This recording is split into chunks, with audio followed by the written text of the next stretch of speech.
আমি বুঝি না হুজুররা কয় টাকা বেতন পা সব সময় দিন নতুন নতুন পাঞ্জাবি গায়ে দেয়। কালি তাই নাকি হুজুর দেখলাম আজকে বউ নিয়ে মার্কেটে গেল। হুজুরের বউ নিয়ে মার্কেটে গেল মানে হুজুরের বউর মুখ কি কোলো নাকি? না, মুখ ঢাকাই ছিল, কিন্তু তারপরে হুজুর কি কারণে বউ নিয়ে মার্কেটে আইব?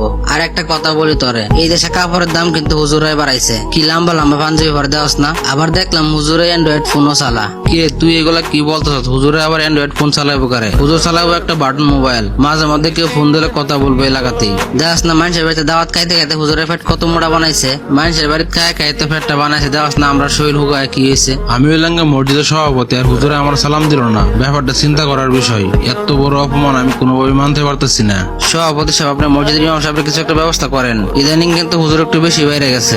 ইমাম সাহেব হুজুর তো আমার লগে বেয়াদবি করছে রে, কিন্তু তোদের লগে আবার কি হইছে? আমার তো হুজুরের চলাফেরাতে সন্দেহ। কয় টাকা বেতন পা, নতুন নতুন পাঞ্জাবি পরে, আবার সংসার চালায়, অ্যান্ড্রয়েড ফোন চালায়, এত টাকা পয়সা কই পা? তুই তো কথাটা ঠিক বলছস, হুজুর এত টাকা পয়সা কই পা? আজকে বিকেল বেলা এটা নিয়ে বসমো। আপনি হইলেন মসজিদের সভাপতি, আমরা এলাকাবাসী সবাই আপনার পিছনে আছি। আপনি হুজুরের একটা কিছু ব্যবস্থা করেন। ঠিক আছে, তোরা চিন্তা করিস না, আমি সঠিক বিচারটাই করবো। সেক্রেটারি হলো একজন পরহেজগার ব্যক্তি। এরা যদি বিচারে ডাকে তাহলে কিন্তু ফলাফল বেশি একটা ভালো হইব না। হ্যাঁ না রাখলেও তো হইব না, তুই চিন্তা করিস না। হ্যাঁ আমি ঠিক করবো না। ইমাম সাহেবরা যদি আমরা বাইর করে দিই তাহলে তো আমাদের দোষ হইব। ইমাম সাহেবের নামে এমন কিছু কলঙ্ক দিমু, ইমাম সাহেব নিজ ইচ্ছে বাইরে চলে দেবো। সভাপতি সাহেব, আপনি বলেন আমার কি অপরাধ? কথা বললেন না, একটু চুপ থাকেন। আপনার বিরুদ্ধে অনেক অভিযোগ আছে। মানুষের কথা আর কি কম, আপনি তো আমার লগে বেয়াদবি করছেন। আমি তো আপনার সাথে এমন কোনো আচরণ করি না। আমার জানা মতে আপনি কষ্ট পাইবেন। সকালে আপনার লগে দেখা হইলো, আমি হলাম একটা মসজিদ কমিটির সভাপতি, আপনি আমার সালাম দিলেন না। আমার বউ অসুস্থ, এই কথা শুনে আমি তাড়াতাড়ি করে চলে গেছি। আপনার আমি খেয়াল করি নাই। অভিযোগ তো মাত্র একটা দিচ্ছি, আরো অনেক অভিযোগ আছে আপনার নামে। আর কি অভিযোগ আছে? কিরে, তোদের কি কি অভিযোগ আছে কমিটির সামনে বল। আমার কত এলাকা হুজুর কয় টাকা বেতন পা, নতুন নতুন পাঞ্জাবি পরে, আবার ফ্যামিলি চালায়। শুধু তাই নয়, কালকে দেখলাম হুজুরের বউ নিয়ে মার্কেটে গেল। আবার হুজুরে অ্যান্ড্রয়েড ফোন চালা। হুজুরে অ্যান্ড্রয়েড ফোন চালাবো কে? হুজুর চালাবো একটা বাটন মোবাইল। আবার হুজুরে আল্লাহর রাস্তায় মানুষের বাড়িতে খাইতে খাইতে ফ্যাট একটা বানাইছে। ফ্যাট তো নয় যেন একটা গোডাউন। আবার দেখলাম হুজুর একদিনকে জোরে জোরে হাঁটতেছে, আবার দেখলাম একদিন আস্তে আস্তে হাঁটতেছে। এগুলার জবাব দিতে হইব। সভাপতি সাহেব, ইমাম সাহেব তো কইছে ওনার বউ অসুস্থ, তাই শুনে তাড়াতাড়ি করে গেছে, আপনার খেয়াল করে নাই। তাছাড়া হুজুর কি কারণে আপনার প্রত্যেকদিন সালাম দেবো আগে আগে? আপনিও তো পারেন একদিন আগে আগে সালাম দিতে। আমি কি কারণে আগে সালাম দেবো? আমি হলাম মসজিদের সভাপতি। রাখেন মে আপনার সভাপতি। আপনি যদি হুজুরদেরকে সম্মান করতে নাই পারেন তাহলে আপনার সভাপতি হওয়ার যোগ্যতাই নেই। আর তোমাদের অভিযোগ হুজুর নতুন নতুন জামা পরে, টাকা পয়সা কই পা? আচ্ছা সভাপতি সাহেব, আপনি বলেন তো, দিয়ে হুজুরে আমরা কয় টাকা বেতন দেই? কত? আর 6,500 টাকা দেই আর কি।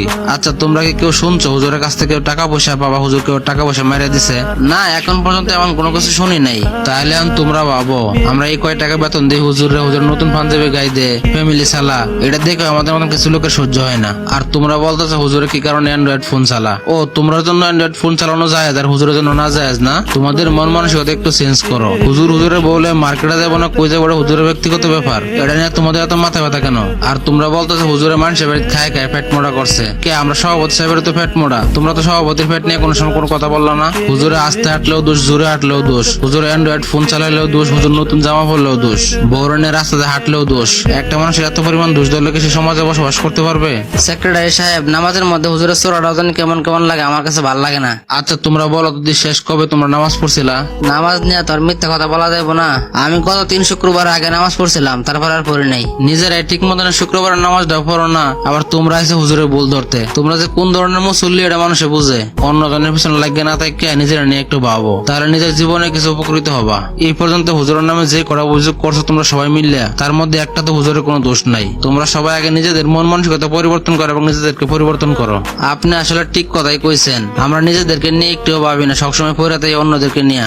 আপনার মতো পরহেজগার ভালো প্রতিটি মসজিদ কমিটিতে থাকা দরকার। আপনার মতো একজন সৎ ব্যক্তি যদি মসজিদ কমিটিতে না থাকতেন আজকে, তাহলে আর আজকে আমাকে মিথ্যা অপবাদ দিয়ে বাইর করে দিত। আমাদের সমাজে এমন বহু লোক আছে কোনো কারণ ছাড়াই হুজুরের পিছনে লাগিয়ে থাকে। ভিডিওটা যদি ভালো লাগে থাকে অবশ্যই লাইক, কমেন্ট, শেয়ার করে যাবেন। ধন্যবাদ সবাইকে।